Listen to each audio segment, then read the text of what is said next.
So hello friends, कैसे हैं आप सभी। आई होप आप सब अच्छे होंगे और आपकी प्रिपरेशन भी एकदम बढ़िया चल रहा होगा।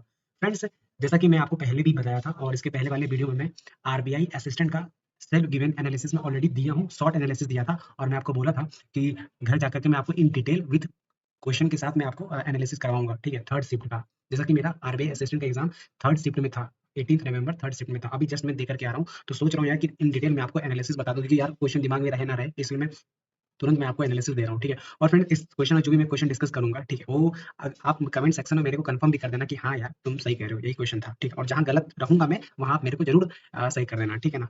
तो चलो फिर एनालिसिस को स्टार्ट करते हैं। Let's begin the analysis. ठीक है, जैसा कि आपको पता है यार कि इंग्लिश आता है, क्वांट्स आता है, रीजनिंग आता है। इंग्लिश आपका 30 मार्क्स का आता है, क्वांट्स आपका 35 मार्क्स का आता है और रीजनिंग 35 मार्क्स का आता है। मार्क्स जितने मार्क्स का जितना मार्क्स सॉरी जितना क्वांटिटी क्वेश्चन रहता है उतना ही मार्क्स ये कैरी करता है। ठीक है, अभी गुड अटेम्प्ट मैं बता दूंगा इसका, पहले रिटन एनालिसिस कर लेते हैं। गुड अटेम्प्ट्स का बता दूंगा, मैं अपना अटेम्प्ट बता दूंगा। पहले एनालिसिस कर लेते हैं ईच सेक्शन का। इंग्लिश का बात किया जाए फ्रेंड्स, तो देखो ये आरसी आया था। ठीक है, और जो ये आरसी था ये आपका 9 मार्क्स कैरी किया हुआ था। 2 या 3 सिनोनिम का क्वेश्चन था और बाकी सब ट्रू वाला था और ट्रू फॉल्स ही था क्वेश्चन। ठीक है, ज्यादातर। तो देखो यार ये आरसी था ना, ये आरसी बेस्ड था एक लड़के के ऊपर, जो यार मतलब वो चाहता था ना कि वो लॉन्ग डिस्टेंस रेस में कंपटीशन ले, मतलब कंपटीशन में वो पार्टिसिपेट करे। बट क्या होता ना यार कि वो गरीब था। ठीक है, और वो गरीब था, इस गरीबी की वजह से उसके घर में इतना पैसा नहीं था कि वो नए जूते खरीद पाए। तो वो क्या करता है यार कि मछली, अब जब अपने अपने गाय को चढ़ाने जाता है या फिर बकरी को चढ़ाने जाता है, तो जब वो चढ़ाने जाता है ना, तो वो एक नदी के किनारे बैठता है और देखता है यार कि यार नदी में मछली तैर रही होती है, मतलब ऑब्वियसली यार पानी में ही मछली होगी। तो उसके दिमाग में आइडिया आता है कि क्यों ना मछली को मार करके उसे फिश मार्केट में बेचा जाए, सो दैट वो कुछ पैसा कमा पाए और उस पैसे से वो अपना जूता खरीद पाए। ठीक है, तो क्या करता है यार मतलब इसी तरह मछली को मार करके वो अपने घर ले जाता है और अपनी मम्मी को देता है। ठीक है, उसमें मम्मी काफी खुश होती है कि चलो ठीक है कुछ तो अर्निंग होगा इससे। बट क्या होता है ना यार कि दूसरे दिन उसका उसके घर पे कोई एक महिला आती है। ठीक है, वो महिला बोलती है उसकी मम्मी को, यानी उस लड़के की मम्मी को, कि यार कुछ खाने के लिए दे दो, मेरा बेटा बहुत, मतलब उसका जो भी लड़का या बच्चा रहता है वो भूखा रहता है। तो उसकी माँ क्या करती है, जो भी वो जो लड़का होता है वो फिश मार के ले जाता है, वो बेचारी खिला देती है उस महिला को जिसकी बच्ची बीमार थी। ठीक है, तो इस तरीके से क्या होता है कि जब वो उसकी मम्मी बताती है उस लड़के को, तो थोड़ा सा निराश होता है, बट कहता है चलो ठीक है अच्छी बात है। लेकिन फिर क्या होता है यार कि फिर दूसरे या तीसरे दिन, नेक्स्ट डे, वो जो महिला जो खाना मांग रही थी उसकी मम्मी से, वो खुद आती है और उसे पेयर ऑफ शूज यानी उसको जूता खरीद के देती है। इसको देख करके वो बहुत खुश हो जाता है। ठीक है, और वो पता है लास्ट में वो फर्स्ट भी आता है उस रेस में। तो इस तरीके से वो अपने गाँव वालों का दिल भी जीत लेता है। ठीक है ना। तो जो इसका क्वेश्चन था वो काफी इजी था, स्टोरी भी आप समझ ही गए होंगे। ठीक है, और ये 9 मार्क्स कैरी किया हुआ था। उसमें से फ्रेंड्स एक ट्रेन था, ट्रेन का सिनोनिम बताना था। ट्रेन का मतलब फ्रेंड्स हो जाएगा इसका मेंटेन, वो अपने आप को मेंटेन कर रहा था। ठीक है, और फ्रेंड्स एक क्वेश्चन मुझे याद आ रहा है उसमें। एक क्वेश्चन था कि आई कुड हैव, ठीक है, आई कुड हैव के बाद एक फिगर था। तो फिगर में यार मैं ना बाउट किया हूँ। ठीक है, आप बताना कि आप क्या किए हो। मैं ना उस फिगर में बाउट किया हूँ, आप बताना क्या किए हो। ठीक है, एरर डिटेक्शन क्वेश्चन था, 5 मार्क्स का, इजी था, देखते ही मिल जा रहा था। फिगर्स का क्वेश्चन था, 5 मार्क्स का, देखते ही मिल जा रहा था। मिस स्पेल का भी 5 मार्क्स का था। ठीक है, लेकिन यार मेरे से ना एक गलती हो गई।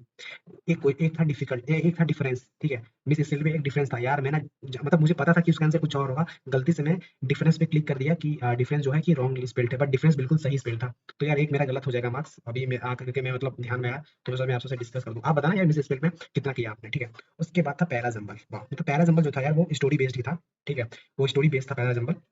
और जो इसका सीक्वेंस था, जो मैं सीक्वेंस बनाया हूँ इसका, उसका सीक्वेंस बनाया था मैं BEFCAD, BEFCAD, ये सीक्वेंस था मेरा पैराजंबल का। ठीक है, आप बताना फ्रेंड्स कि आपका भी यही सीक्वेंस था। ठीक है, और आपका कुछ अलग था तो वो भी कमेंट सेक्शन में मेंशन करना और मुझे बताना कि यार कि हाँ इस वजह से आपका गलत है। ठीक है, मेरे अकॉर्डिंग तो यार यही था, आप अपना बताना। ठीक है, अब चलो आते हैं क्वांट्स पे। देखो यार क्वांट का ओवरऑल मैं बताता हूँ, जो इंग्लिश का आपका वो था लेवल, वो था आपका इजी, थोड़ा बहुत मॉडरेट भी कह सकते हो। ठीक है, इजी टू मॉडरेट ही मैं रखता हूँ। ठीक है, और उसके बाद क्वांट्स, क्वांट्स में यार सिम्प्लीफिकेशन के 15 क्वेश्चन आ गए थे। ठीक है, तो आराम से इजी थे, डुएबल थे। ठीक है, तुरंत बन जा रहे थे। तो 15 मार्क्स के यानी 15 क्वेश्चन सिम्प्लीफिकेशन के होंगे, मिसिंग नंबर के 5 क्वेश्चन। ठीक है, तो हालांकि मैं इसमें 15 अटेम्प्ट कर लिया था, इसमें 4 में अटेम्प्ट किया था। और अर्थमेटिक में 10 क्वेश्चन आए थे। ठीक है, और एक क्वेश्चन में पी का वैल्यू पूछा था। एक था यार पी और एक था पी माइनस 1000। ठीक है, और दोनों का जो इंटरेस्ट था वो बराबर था, तो इक्वेट करके ना पी का वैल्यू निकाल देना था। तो पी का वैल्यू से 6000 आ रहा था। और मुझे अर्थमेटिक का क्वेश्चन याद नहीं आ रहा है, तो अगर आपको याद आ रहा होगा, आपने अटेम्प्ट किया तो प्लीज यार मेंशन करना कमेंट सेक्शन में, सो दैट जो वीडियो देख रहे हैं वो प्लीज कंपेयर कर पाए। ठीक है, तो एक का तो आंसर 6000 था। ठीक है, उसके बाद यार बार ग्राफ था डीआई वाला। ठीक है, 1 2 3 करके, एनजीओ 1 एनजीओ 2 एनजीओ 3 करके था। ठीक है, एनजीओ 1 एनजीओ 2 एनजीओ 3 और इस तरह टेबल डीआई था, तो उसका बनाना था। ठीक है, तो इस तरीके से यार इसमें मेरा अटेम्प्ट काफी कम हो गया यार। इसमें मेरा अटेम्प्ट सिर्फ और सिर्फ 27 अटेम्प्ट में कर पाया, वन में सिर्फ 27 कर पाया। और इंग्लिश में सारा किया था, 30 आउट ऑफ 30 किया था, बट यार एक अभी गलत हो गया मेरा डिफरेंस वाला, तो उसमें मैं 30 अटेम्प्ट किया था। चलो अभी अब रीजनिंग सेक्शन पे आते हैं। तो यार रीजनिंग सेक्शन ना बहुत ईज़ी था, मतलब कह सकते हो इसको ईज़ी ईज़ी की ही कैटेगरी में डालो, ठीक है? ईज़ी की ही कैटेगरी में डालो। देखो जो सर्कुलर सीटिंग था वो 5 मार्क्स का था, ठीक है? और जो इसका सीक्वेंस था ये था FECGBAHD, ठीक है? ये इसका सीक्वेंस था। आप भी मैच कर लो, ठीक है? आपका भी अगर यही है तो यानी कि हम दोनों का सही है, ठीक है? और फ्रेंड्स एक आपका फ्लोर बेस्ड पजल और बॉक्स बेस्ड पजल। फ्रेंड्स थोड़ा-सा ना मैं कन्फ्यूज़ हूँ, ठीक है? मेरे को ये आप क्लियर कर देना डाउट कि HBECGADF ये जो सीक्वेंस है ये फ्लोर बेस्ड का था या फिर बॉक्स बेस्ड का? मेरे अकॉर्डिंग यार ये फ्लोर बेस्ड का था और ये था बॉक्स बेस्ड पजल का। बॉक्स बेस्ड पजल का जो सीक्वेंस था वो था AEBGCFD, ठीक है ना? और आपका फ्लोर बेस्ड का था HBECGADF, ठीक है? ये था आपका। उसके बाद फ्रेंड्स था इनइक्वालिटी। इनइक्वालिटी जो है आपका 4 मार्क्स का क्वेश्चन आया, नहीं 4 क्वेश्चन आया था, ठीक है? और उसमें से कोई एक आई थिंक आइदर और का था, ठीक है? मेरे को बताना कमेंट सेक्शन में। एक का आई थिंक एक आइदर था, एक और था, एक क्वेश्चन, ठीक है? उसके बाद फिर था ऑड वन आउट। तो ऑड वन आउट में आंसर आपका LNHI, मतलब ऑप्शन में था ये LNHI, ये आपका ऑड होता, ठीक है ना? ये आपका ऑड होता। ये भी 1 मार्क्स का आया था। नंबर सीरीज 5 मार्क्स का आया था और मिक्स सीरीज भी 5 मार्क्स का आया था। ईज़ी था, करते ही बन रहा था। और उसके बाद फिर वर्ड फॉर्मेशन आया था। वर्ड फॉर्मेशन में कोई मीनिंगफुल वर्ड नहीं बना था। जैसा कि मैं नोट किया हूँ वो 1, 2 और 6 और 7 पूछा था आई थिंक वो, तो CAU तो मुझे नहीं लगा यार इसका कुछ मीनिंगफुल वर्ड बन रहा है। अगर आपको बन रहा है तो प्लीज़ मेंशन करना कमेंट सेक्शन में। बट मेरे अकॉर्डिंग तो नहीं बन रहा था। तो 1 मार्क्स का इसमें था और पेयर पेयर फॉर्मेशन था। पेयर फॉर्मेशन में 3 पेयर बना था। ठीक है, आप बताना कि आपका कितना पेयर बन रहा था? हालाँकि 3 ही पेयर बन रहा था, मैं 2 बार चेक किया था।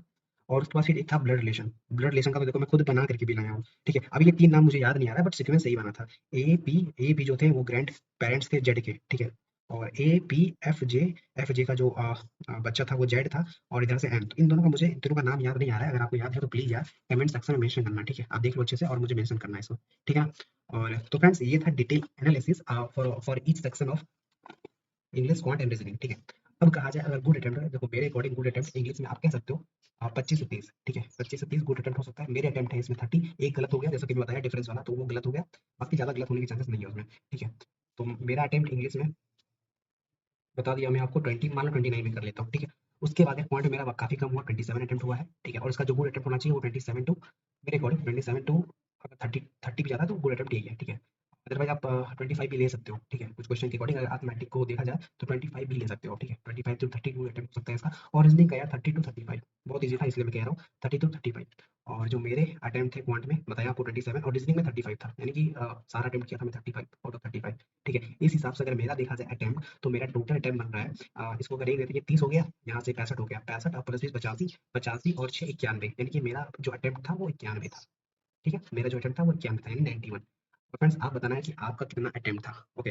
और मेरे को मेंशन भी करना कि यार मेरा जो ये एनालिसिस आपका जो मैं दे रहा हूँ ये सही है ना, ऑथेंटिक दे रहा हूँ या नहीं दे रहा हूँ? मेरे को ये बस मेंशन कर देना, सो दैट जो वीडियो देख पा रहे हैं वो भी मैच कर पाएंगे। और फ्रेंड्स जिनका भी कल एग्जाम है यार एकदम रिलैक्स होकर के जाओ। पेपर पेपर देखिए रोज एकदम केक वॉक आ रहा है, तो एकदम रिलैक्स होकर के जाओ और अपना बेस्ट देकर के आओ, ठीक है?